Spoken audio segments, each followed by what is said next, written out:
Hey guys, this is Jake coming to you live from the Sun Belt. I just got off an hour-long phone call with my partnership, and we were talking about investing philosophies and where we want to move forward. And I've been talking to a lot of you guys in the comment sections and just a lot of my friends about, my endeavors in real estate, telling them what they should do or how good it is or how they should jump into it or how they're missing opportunities not getting into it. But I don't spend a lot of time talking about like the challenges I've encountered, specifically like the challenge I've encountered my first year or two in real estate. Technically, I've been in this game for 2.5 years or so, but I've only been an investor for about 1.5 years. So it's still a new game for me. I spent my first year spinning my wheels trying to figure out where I wanted to enter this market at. And I had a lot of challenges along the way, and I thought, it would be kind of insincere of me to act like there's only upside in this game. And maybe by sharing some of my challenges with you, you either won't be so surprised when they happen to you, or maybe you can figure out if you want to enter this game. I think everybody should be in this game. I mean, I love it. Like, it excites me. It makes me happy when I think about the future I'm building as compared to what I would be like if I did not enter this endeavor. I mean, it absolutely excites me. But at the same time, maybe knowing what challenges I go through will let you know, or to help you to decide whether it's worth it or what you may come across and stuff like that. So, like I said, I've been in this game for about 2.5 years. I spent my first 1.5 years looking around at different markets and essentially, I guess you could say, trying to kill my real estate agent. I ran him all over the place, the first one I had. And to be honest with you, we must have looked at 50 or 100 houses before I bought my first deal. But like I said, I spent about my first year spinning my wheels, and then I purchased a property in, I want to say, January of 2020, right before all that COVID pandemic stuff hit. And I was off to the races. Right now, I said I have 5 houses. They're all kind of in the same market segment, kind of in the same area. But each house is entirely different, even though they're almost exact. So they're within $10,000 and 200 square feet of each other. But they're all entirely different, almost like different people with different personalities. And they've all come with different sets of challenges. So in the first year, let's say the first couple years, one of my first challenges was organizing and finding a partner in a partnership. I'm sure like a lot of you guys, when you jump into real estate, the first thing you read or learn about is how to set up LLCs and avoid liabilities and all the technical steps you have to go through. Truth be told, you don't have to go through any of that. If you've got money in the bank, you can go ahead and just put your money in the bank, find your real estate agent, and then purchase some property. And especially if you're going to live in it, you have a lot of options as far as financing and like location and, property type. But like for me, I kind of fell into the trap of thinking I had to have an LLC and I needed to do all this technical business legal setup before I got started. And that kind of slowed me down a lot. But I eventually found a partner, and it's actually a friend of mine. He's about 50 years my senior, but at the same time, he's a good friend of mine that I met in a prior industry. And we started a LLC, basically a joint venture. We started a LLC and started purchasing properties, and that was almost one of the biggest headaches on the planet. Now, I'm going to go and say, like, off the bat, for sure, you're not going to want to do this alone. Even if you can, and you can, you're not going to want to do this alone. It's too slow. It's not scalable. And plus, like, just having a partner is the way to go. I mean, name one business or entity or corporation that you can even name off the top of your head that anybody did anything by themselves. So, like, finding a partner was very difficult for me. Like, as I would imagine for you, finding him wasn't actually that difficult because of, like, I knew what I wanted and I went out and got it. But the thing that was difficult was really kind of organizing the partnership, organizing how much down payment each partner is going to put down and how much ownership each partner is going to put down, and understanding the fact that, like, on my first house, I renovated the whole entire house and my partner put up 25 grand and I put up, all the sweat equity, which was probably double what he put up if you were to put a monetary value to it. How do we organize all of this stuff? So that was a real big deal. That was one of my first challenges. Like, if you're going to go at this with a partner, you really want to make sure that you and your partner are on the same page and you have the same goals, which was kind of like my second challenge I wanted to bring up to you, was like the different investment philosophies that I encountered with my partnership. Now, this is like the early days when we were trying to figure out what do we want, where do we want it, how are we going to pay for it, what are we going to do with it once we pay for it, you know, and that was kind of a big deal with us. Like I learned later on through the year, like the first year and a half of me doing this, after about a year, like the true head started showing, and I could tell that me and my partners have different investment philosophies. For example, just to be totally transparent with you guys, like I want it all. I want big things. I want to leave my name. I want to leave a lasting impression on this earth. And I want to make everyone proud of me, you know, so I have huge goals. I listen to people like Cardone and Kevin O'Leary and whatnot, whereas my partner, he has a certain satisfaction out of like not paying the government money. You know, he's older, he's more established, he's got money, he probably doesn't have 20 years left in his life, and he really does a lot of his business decisions, makes a lot of his business decisions based off of like tax consequences and like where he can hold money for long-term deferred gains and things like that. And he really wasn't concerned with building an empire, what I call like empire building. And that caused a lot of, not a lot, but you know, a lot of heated discussions over the course. Like, why are we moving so slow? I'd be ready to move full speed ahead. You know, 10 houses in 2 years was the original plan, but after about 3 or 4 houses, we started slowing down and wondering about the tax consequences and making all these, like, having to spend hours in conversation trying to get on the same page. So, like, that's been another real big challenge. And these are both pertaining to the partnership. If you do this yourself, you won't have these problems, but if you do this yourself, you probably won't buy 10 houses in 2 years like I am. So, like, that was a real big deal. Like, the investment philosophies are different, and then like that leads you into a current problem I'm having now that I haven't solved yet, just like finding new partners. Because I realized, like, if I have such a huge investment philosophy, there's 2 things. One, I shouldn't expect a single person to support that whole philosophy and agree with what I think, you know, but at the same time, I should want to share this with more than one person. Like, if I'm going to go out and make $1 billion, I want to have, you know, a lot of millionaires coming up with me. You know, a rising tide raises all ships, you know. So I mean, like I said, why would I want to do this alone? So I've really had to figure out how to like get myself out there, make new connections and new web networks, and try and find new partners so I can grow at the rate I want, which has been a struggle for me. Here's another issue I had. I wrote this one down. It was really interesting. It's like finding a good real estate agent. Now I'm going to get into some pertinent stuff for everybody. I mean, this is not even if you're trying to invest. This is if you're just trying to purchase a property. Like, finding a good real estate agent is so freaking hard. And it's hard because of who you are, and it's hard because of who they are. Like, it's hard because of who you are. You have to understand, like, no real estate agent wants to really work with the 20 to 25 year old person that says, I want to make $1 million and be a real estate investor. Because what people like us do is exactly what I did to my real estate agent. We'll run them around for 50 different houses, 60 houses. We'll look at Section 8 houses for 10 houses, and we'll change our philosophy, and we'll say we want to go look at B- or B+ properties. Then we change our mind and we go to multifamily, and then we change our mind and we go back to, you know, slumlord stuff. So they really don't want to work with us. This is a really big deal. They really don't want to work with us. I mean that sincerely, you know, just because there's not a lot in there for us. We might buy like 1 house or 2 houses in a year, and we're going to run them all around the country. But another reason it's hard to find a good real estate agent is because there's just not that many of them around. Like, anybody can sell a house. I mean, to get your real estate license, you have to watch 60 hours of classes, take a pre-test, take another test, and watch another 60 hours of classes. I mean, it's like, essentially, if you were motivated, you could do it in a month, you know, or 2 months max if you had any sort of motivation.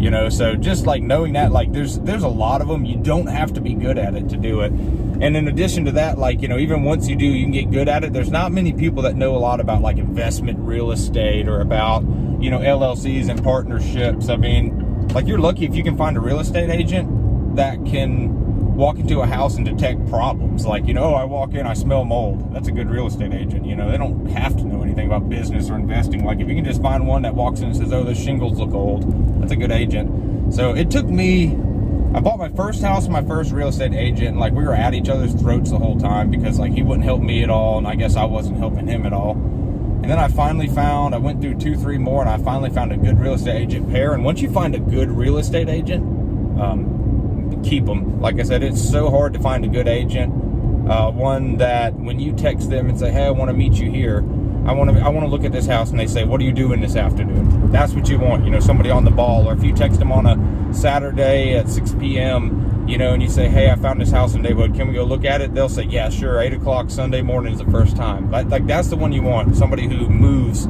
quickly and whatnot, because another secret you guys don't know too is that once you find the house and put the offer and the offer's accepted, you don't see your real estate agents. Like, you probably won't see them at the closing. You won't hear from them. It's in between you and the bank and the title company after that. Like, I mean, once you close on this property, you think your real estate agent will walk you through the whole process, but once they do their job and get that offer accepted, like, you may not hear from them until closing. They just disappear almost. So their job is in the preliminary stages of this, and it's really kind of important to know that for sure. Man, traffic's heavy.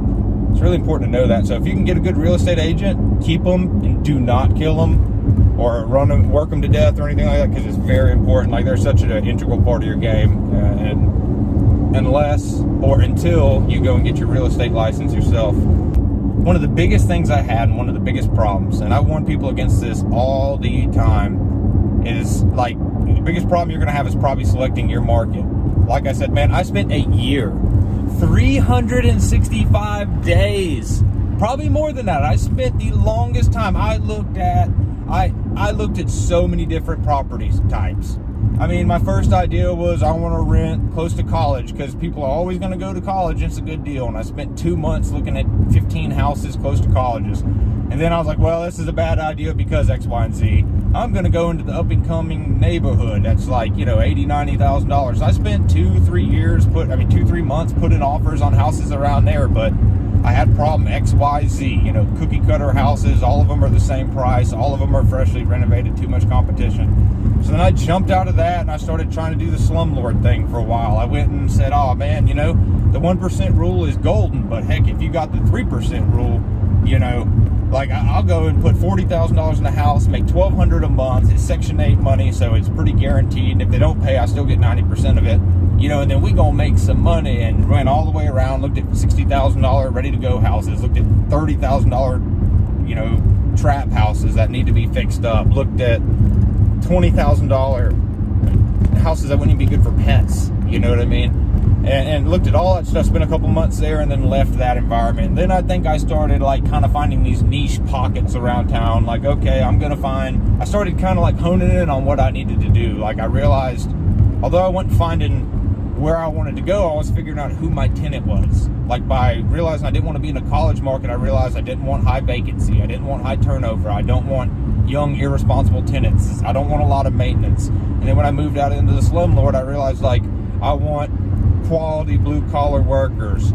I don't want to have to deal with the government. I don't want to have to deal with the Section 8 agents walking up and checking my ceiling ledges and the height of the steps on the stairs and all this other ridiculous crap, and then I started looking at houses out of my budget, $200,000, $300,000 houses, like $300,000 house that I rent for $2,300 because, no maintenance. I've just been through the slumlord stuff. So I'm looking for no maintenance, turnkey, brand new. But so then, after finally about a year, I finally isolated the housing and the property and the tenant type that I want. I want these hardworking, blue-collar American families. I want to give them affordable housing at a great price, and I want to be able to give them quality maintenance and service and take care of the property excellent. I also want to give them an excellent property, nothing dangerous. I want to provide affordable housing to good families, and realizing that, I started to look in markets that would allow me to do that with my tenant. I started looking in those types of markets, and I isolated a market I want, and then within a year I had 4 houses or 5 houses purchased in that market. Probably had 150 offers. I can tell you, I had 3-4 offers out at one time, so that was a big deal for me. I still regret it. Like, I cringe right now because I think about the year. Man, this road's tough. I think about the year I wasted, just like the year of rent I could have had if I would have just done something simple like buy where you live. That's an easy cheat. If you buy where you live, your tenant, your person, your house, your neighborhood, your amenities and accessories. It's just easy. Or just like by saying, all right, I'm going to do the 1% rule. I don't need to get greedy in the 3%. I don't want to get rich houses with no maintenance for 0.5%. like, I'm just going to do the 1% golden rule. You know, if I would have just followed these easy paths to real estate, you know, or these easy paths that allowed me to jump in, I would have not missed so much opportunity. And I hated the fact that I spent my wheels that long. It's just absolutely insane. So that was another huge challenge I had. Another challenge I had, and this is not really that big a one, you'll get over it and you'll get used to it, but closing. Oh, my friends. Oh, my friends. The woes that come at the closing table are unbeknownst to your mind at this present moment. It is just the woes that can happen the day before when nobody gives you a number and you have to ask your mom for money because nobody gave you a closing amount the night before the closing, and the bank doesn't open till after the closing. The arguments with the partners 2 days before when everything was good, everything was going swimmingly, and then it about falls through financing.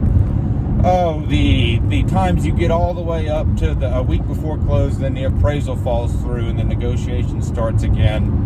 Or even once you already close and then the closing agents put, rather than your middle initial being an A, they put a C, so all the closing information is incorrect because they think you signed your name Jake C. Marchand instead of J.K. Marchand. Oh, the woes at the closing table. But my best advice for that is just to expect it, pretend it's going to be the worst thing you ever went through, and it'll never let you down, and you actually will probably enjoy it. Like, I'm the funniest person at closing now, because like I can tell amateurs when they're at closing, like they sign their name so nice. When I can sign 100 signatures and close on a whole house with my left hand, and I'm right-handed. I'm telling you, I've signed 100 signatures in a row. Plus, I have a partner out of state, so I have to sign his name with my name, attorney in fact. You know, so like I'm telling you, I just where you want me to sign at? I'm not even looking. I just look off in the distance and sign. And like you can't read it. It's not legible. My hand just, I'm like, I've done this. This is a joke. I'm done with this. So closing's always fun, and you get to the point to where you look like a gangster in closing after you do it 2 or 3 times. You know, and you'll kind of get a little chuckle out of the people who are just starting because it's just interesting. It's just closing's always fun. It's horrible. I'm joking with you guys. Ha! Let me see. Biggest thing I hate, biggest challenge I've had is the accounting. Guys, I have an accounting degree and an accounting background. I spent 2 years in an accounting firm, and at one point in my life when I was really depressed, I thought I wanted to be a CPA, certified public accountant. So with that background, I still find it treacherous, difficult, and horrible to do your own paperwork and your own bookkeeping, your own accounting. Maybe you're that type of guy. I doubt it. Do yourself a favor and just get you a bookkeeper. You don't need a CPA. You don't need an accounting firm. You can just go get a bookkeeping firm or whatever, a bunch of bookkeepers, and then go ahead and just let them do it. The headache, the pain, the hours and hours you'll spend, you know, how easy they make it look on QuickBooks. You know, you can just take a picture of the receipt and it'll upload it. Yeah, it's so much headache. Like, focus on your business. Don't spend half your energy worrying about staying out of jail from the government and offload that work to somebody else. I don't care if it costs 10% of your profits a month. It's well worth it. Unless you have absolutely nothing to go and unless you have absolutely nothing to do and you want to spend half your time not worrying about growth, but worrying about accounting and bookkeeping. So that was one of the biggest things for me.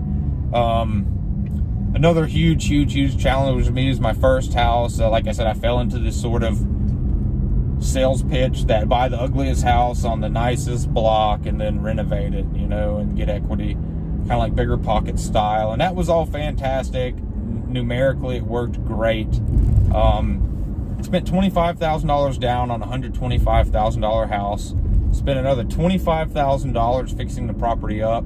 It was probably a $60,000 or $70,000 renovation. I changed it from a 3-1 to a 3-2. Redid all the floors, all the walls, all the ceilings, all the bathrooms. Like totally redid tore the bathrooms out and added a new bath. Just made it beautiful, beautified it.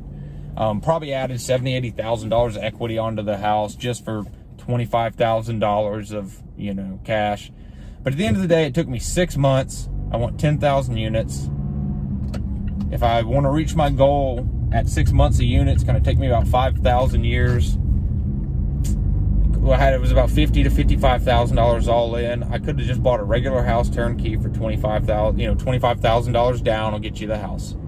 That other $25,000 that I spent on renovations, I could have just put on another house, and I would have had 2 houses renting rather than one really nice house renting. So I mean, think about that. $25,000 on my first house. It was $25,000 down, and then it was $25,000 to fix it.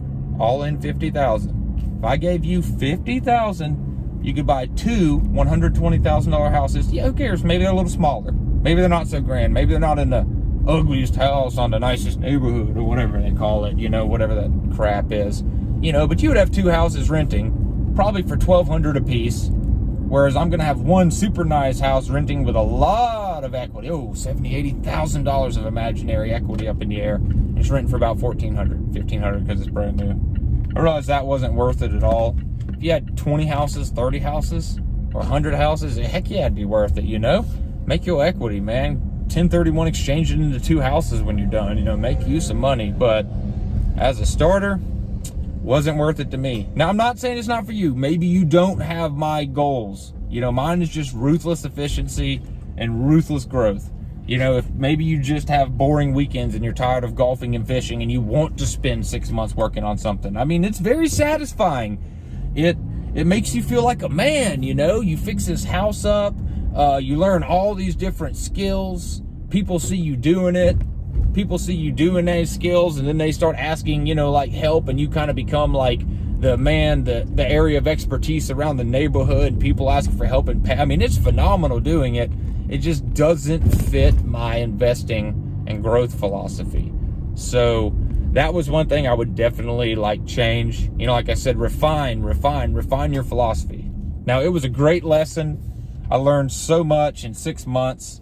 And honestly, I can't imagine not doing it again because I know so much from that house. I know everything about flooring, everything about HVAC. I know everything about walls, everything about drywall, everything about paint, everything about floors, whether that be hardwood floors, laminate floors, whether that be everything. So that helped me so much that it was indispensable, but at the same time, it doesn't fit my philosophy. Why wouldn't I just hire somebody for $30 an hour and get them to go out and fix all that stuff and let me go buy a new house? At the end of the day, if I would have focused 100% of my energy on growing my business, I would have been better off than saving $5 here and there. So that was a big one, and that's different. That could be from me to you, or from you to me, or anybody. Everybody's different, and maybe that situation fits you. But for me, that was a huge challenge, and I guess that really goes back to refining your investment philosophy. Just a heads up, Okay, big one. And I just mentioned this a little bit, but I'm gonna have to rehash this. I spent the first year doing all of my own maintenance. That's great for some people. It's great for a lot of people. It saved me tens of thousands of dollars. I got a quote for a foundation because my foundation was leaking $9,800. I did it myself for under $1,000. And I didn't halfway it. Didn't do a bad job. I did a perfect job. Oh man, I don't know what. I just can't tell you everything I've done. I've rebuilt porches and done so. I've just done so much maintenance. Not just a full entire renovation, but just maintenance. And looking back on that basically changed just from investing, making passive income, into a job. And it took me about a year to realize this. I hired a painter. Here's what happened. I had a job, and I had a tenant complain that some water had been running down the edge of her tub and kind of getting the drywall wet. Now the paint was, you can imagine the tub butts up to the drywall, and then water was leaking over the edge of the tub and then had soaked the drywall and then messed up the drywall. All I needed to do was come in there, put maybe a 2-foot piece of plastic board, brad nail it up to the wall, and then repaint it. I hired a painter to do that for me for $400. And that was the turning point, because it was such a small job. I had to paint at the house. I could have done it for $20 and maybe 3-4 hours of my time, because I also had him paint the ceiling. I had him paint the ceiling, but I hired this guy to come in here, and he actually laughed at the job. He said, I thought it would be bigger, but I'll do it for you anyway. He didn't even want to do the job. And when I did that, that whole entire afternoon I spent doing my bookkeeping. And I realized that I didn't get into this industry or this business or this lifestyle to become a jack of all trades. I did not get into this to learn how to be the neighborhood expert at fixing houses. I did not get into this to, make friends. I did not get in this to be the home guy or to start a Bigger Pockets podcast. I got in this to make some passive income and make some real money. And by outsourcing a lot of the jobs that are below my pay scale, that has really helped me a lot. It's really helped me grow a lot. It's helped me sit down and, rather than spending that energy, focus on my philosophy. I mean, it allows me to listen. Sometimes it allows me to listen to YouTube videos, which may be a waste of time, but bear in mind, I'm getting inspired and getting ideas while somebody's out fixing my property. And if you think about it, the tenant is actually paying for the maintenance guy, because I'm not paying for any of this. My rent's paying for all of it. My rent and my tenants are fixing and improving my houses.